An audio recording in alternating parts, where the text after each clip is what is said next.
নমস্কার বন্ধুরা, আপনাদের সকলকে জানাই এমডি কিচেনে স্বাগতম। তা আজকে রেসিপি শুরু করছি আমি নিরামিষ তরকারি। আপনারা দেখুন প্রথম থেকে শেষ অবধি, আপনাদের খুব ভালো লাগবে। এই নিরামিষ রেসিপির জন্য কিছু সবজি নিয়েছি, বেগুন, সজনের ডাঁটা আর কিছু কিউব করে রাখা আলু। এই সব রকম সবজি দিয়ে আজকে রান্না করব একটা নিরামিষ তরকারি। নিয়ে নিয়েছি কিছু গোটা মশলা, ধনে, জিরে, শুকনো লঙ্কা, তেজপাতা। এগুলোকে ভালো করে কড়াইতে আমি শুকনো খোলায় ভেজে নেব। ভেজে নামিয়ে এরপরে ভাজবো 4-5টা কাজু বাদাম, কিছু মগজ আর দিয়ে দেবো 25 গ্রাম পরিমাণ পোস্ত। এইগুলোকেও ভালো করে ভেজে একটা প্লেটে আমি তুলে নেব। এরপরে মশলাগুলো সমস্ত ভাজা হয়ে গেলে কড়াইতে দিয়ে দেবো বেশ খানিকটা সর্ষের তেল। এই রেসিপিটা সর্ষের তেলেই করতে হবে, তাহলে টেস্টটা দ্বিগুণ বাড়বে। তেলটা এখানে 100 গ্রাম পরিমাণ দিয়েছি। এরপরে তেলের ভিতরে দিয়ে দেবো কেটে রাখা বেগুন। বেগুনগুলোকে ভালো করে লাল করে ভেজে নেবো। আর এই বেগুনে আমি কোনো হলুদ নুন ব্যবহার করব না। এখন বেগুনের ভিতরে যদি নুন দিই তাহলে বেগুনগুলো একদমই সেদ্ধ হয়ে নরম হয়ে গলে যেতে পারে, তাই আমি শুধুই ভেজে নিলাম লাল করে। এরপরে ওই তেলের ভিতরে দিয়ে দেবো সজনের ডাঁটা। সজনের ডাঁটাগুলোকে আমি একই প্রসেসেই ভেজে নেব। এই ডাঁটাগুলো হালকা করে ভেজে নেব, যেহেতু ডাঁটাগুলো একদম কচি। এখন নুন হলুদ দেবো না কিছু, শুধুই ভেজে তুলে নেব। ডাঁটাগুলো ভাজা হয়ে গেছে, একটা বাটিতে নামিয়ে নিচ্ছি। এই সজনের ডাঁটার এরকম পাতলা ঝোলের রেসিপি যদি আপনারা এই প্রসেসে একবার বানিয়ে খেতে পারেন, স্বাদ হবে দ্বিগুণ। আর আপনারা তৃপ্তি করে দুটো ভাতও খেতে পারবেন।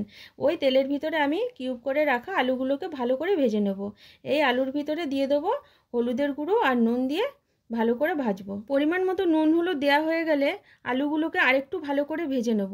এরপরে ভাজা হয়ে গেলে একটা বাটিতে তুলে নেব। সব উপকরণ আমার ভাজা হয়ে গেছে।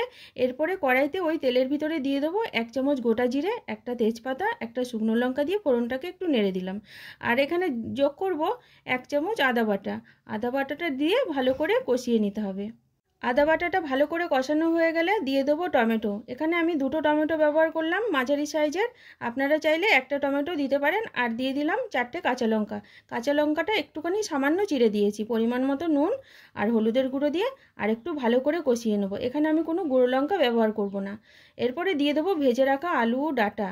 এগুলোকে নিয়ে ভালো করে ভেজে পরিমাণ মতো জল দিয়ে দেবো। জলটা আমি এখানে 1.5 গ্লাস পরিমাণ দিয়েছি। আপনাদের পরিমাণ মতো আপনারা জলটা বাড়িয়ে বা কমিয়ে দিতে পারবেন। ঝোলটা ফুটে গেলে দিয়ে দেবো এখানে ভেজে রাখা বেগুন। আর দিয়ে দেবো যে ধনে জিরে লঙ্কার একটা গুঁড়ো মশলা করে রেখেছিলাম, সেই মশলাটাকে দিয়ে একটু নেড়ে চেড়ে এরপরে এখানে যোগ করব কাজু, মগজ আর পোস্তটা ভেজে রেখেছিলাম, সেটার গুঁড়ো করে দিয়ে দিলাম। এরপরে একটু নেড়ে চেড়ে দিয়ে দেবো এখানে 1 চামচ চিনি। আর একটু টেস্টটা বাড়ানোর জন্য লাস্টে দিয়ে দিলাম 1 বাটি ধনেপাতা। ধনেপাতাটা দিয়ে হালকা করে নেড়ে দিয়ে প্রায় রেডি হয়ে গেছে। দেখুন, সজনের ডাঁটা, আলু আর বেগুনের পাতলা ঝোলের রেসিপি। এই রেসিপিটা আপনারা একবার বাড়িতে ট্রাই করে দেখবেন, অসাধারণ খেতে হয়। এটা আমি বাটিতে তুলে নিচ্ছি, হয়ে গেছে। দেখতেও যেমন সুন্দর হয়েছে, খেতেও অসাধারণ টেস্ট। আপনারা একবার বাড়িতে চটপট তৈরি করে দেখুন। আর আমি 100% গ্যারান্টি দিয়ে বলতে পারি, এই রেসিপিটা যদি খাবার টেবিলে থাকে তাহলে মাছ মাংস সরিয়ে রাখতে হবে, এটা দিয়েই খাওয়া হয়ে যাবে।